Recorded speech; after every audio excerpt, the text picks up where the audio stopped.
Scroll ചെയ്യല്ലേ, നിക്ക്. ഞാൻ നിങ്ങൾക്ക് മുത്തപ്പന്റെ കഥ പറഞ്ഞുതരാം.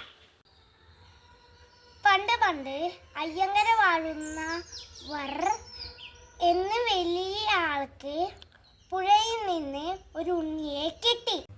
ആ ഉണ്ണി വലുതായപ്പോൾ വേട്ടയാടാൻ ഭയങ്കര ഇഷ്ടമായിരുന്നു. പാവങ്ങളെ സഹായിക്കാൻ ഭയങ്കര ഇഷ്ടമായിരുന്നു. അപ്പോൾ ഉണ്ണിയുടെ പേര് മുത്തപ്പനായിരുന്നു.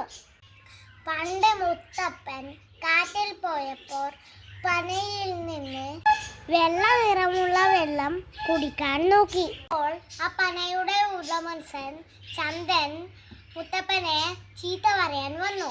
മുത്തപ്പനൊന്നും നോക്കിയതേയില്ലു. ചന്ദൻ കരിങ്കല്ലായി പോയി. പോയ ചന്ദന്റെ ഭാര്യ മതയാൻ എന്നും മുത്തപ്പൻ എന്നും വിളിച്ച് പ്രാർത്ഥിച്ചു. അങ്ങനെ മുത്തപ്പൻ സന്തോഷത്തോടെ അവനെ പഴയതുപോലെയാക്കി. അതുകൊണ്ടാണ് മുത്തപ്പന് പയറും മീനും വെള്ള കളറിലെ വെള്ളവും കൊടുക്കുന്നത്. നന്ദി. ഇതേപോലത്തെ വീഡിയോക്കായി ലൈക്കും സബ്സ്ക്രൈബും ചെയ്യുക.